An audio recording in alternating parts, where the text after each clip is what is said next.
Vamos obter, mais uma vez, a fórmula para a série geométrica infinita, mas por outro caminho.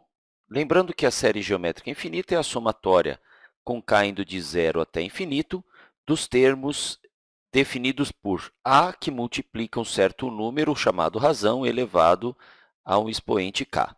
Nesse caso, vamos, para facilitar, dizer que essa somatória toda vai ser representada pelo S infinito.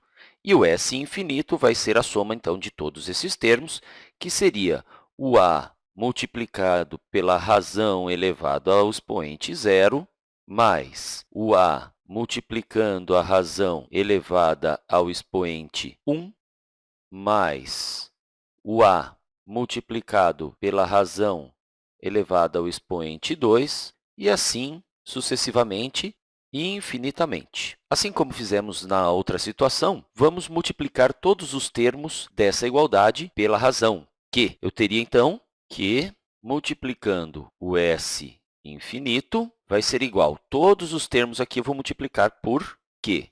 Então, o primeiro era a vezes q elevado a zero, agora vai ser a vezes q elevado à primeira potência, porque multipliquei este aqui pelo q. Mais o a vezes q elevado à primeira vai ficar a vezes o q elevado à segunda potência. Para o próximo termo, nós vamos ter o a multiplicado pela razão elevada à terceira potência, e assim, infinitamente, com todos os termos, nós faríamos o mesmo. Próximo passo, subtrair a segunda da primeira, ou seja, fazer, grosseiramente falando, a expressão de cima menos a de baixo. Eu teria, então, S infinito, que é de cima, menos essa aqui de baixo, que é S infinito, Q vezes o S infinito, igual a... Vamos lá. Se eu pegar o a vezes q elevado a zero, não tem nenhum termo semelhante para subtrair. Então, aqui no resultado, eu teria o a vezes q elevado a zero, que eu vou representar somente por a. q elevado a zero é 1, então vamos representar por a. Em seguida, a vezes q elevado a 1 menos a vezes q elevado a 1 vai cancelar. A vezes q elevado a 2 menos a vezes q elevado a 2, idem. Em seguida, tem o a vezes q elevado a 3, que cancela o a vezes q elevado a 3. O a vezes q elevado a 4 vai cancelar, e assim infinitamente. Eu sempre vou ter um próximo termo aqui que cancela com o próximo termo daqui.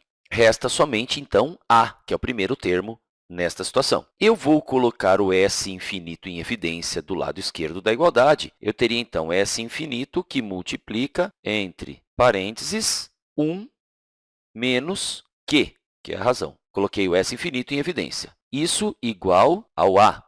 Ora, vou dividir os dois lados por 1 menos Q, de maneira que eu vou ficar do lado esquerdo com S infinito igual ao a dividido por 1 menos q, que é exatamente a mesma fórmula que nós obtivemos em vídeo anterior, quando tratávamos da demonstração desta fórmula, da fórmula para a soma dos infinitos termos de uma série geométrica.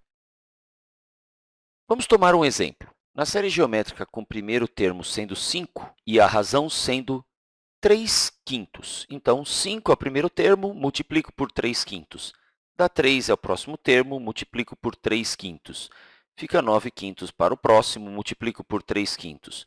Vou ter 27/25 avos para o próximo, multiplica por 3 quintos, vou ter 81/125 avos, e assim infinitamente. Qual é a soma de todos esses infinitos termos? Bem, vamos usar esta fórmula para definir, para obter. A soma dos infinitos termos dessa série vai ser, então, esta conta. Eu devo tomar o a, que é o primeiro termo, que ali, então, era 5, sobre 1 menos a razão. 1 menos a razão. A razão, 3 quintos. Então, 1 menos 3 quintos. Fazendo as contas aqui, nós teríamos, então, 5 sobre 5 quintos menos 3 quintos, 2 quintos. Usando as propriedades da divisão de frações, eu teria, então, 5 inteiros multiplicando pelo inverso, 5 meios. Isso resulta em 25 meios, ou, em forma decimal, 12,5. Quer dizer que a soma desses infinitos termos daqui resulta 12,5. É um resultado empolgante, porque Então, estou somando infinitos termos e eu obtenho um resultado bem definido, 12,5, 12,5. Faz algum sentido, porque você, observando, começa de um termo, que é o 5, e vai diminuindo a cada vez mais. Então, cada termo tem uma parcela menor na soma. Infinitamente, eu vou obter 12,5, um resultado bem definido. Bem, mas quando isso funciona? Isso funciona apenas quando o módulo da razão é um número menor do que 1. Se não for assim, nós não vamos conseguir obter uma soma para série geométrica infinita.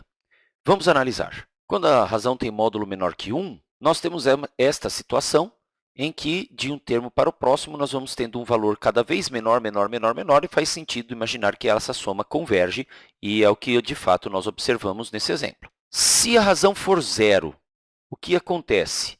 Bem, nesta fórmula, se a razão for zero, teremos a sobre 1 menos zero. A soma toda seria o a, que é o primeiro termo. Embora nós não falemos disso na progressão geométrica ou na série geométrica, a razão zero, mas aqui nas contas, este pedaço não estaria definido, mas nós colocamos o q elevado a zero para poder generalizar. Se nós tirássemos isso aqui, a soma inteira ficaria simplesmente com a, o que faz algum sentido ali, embora razão igual a zero não faça sentido ao falar de uma série geométrica. Se o q é igual a 1, aqui eu teria a mais a mais a mais a mais a infinitamente, isso daria um valor infinito. Se o a for menos 1, eu teria a menos a mais a menos a, ou seja, ora a soma vai ter um valor, ora vai ter outro valor, ela fica modificando de valor.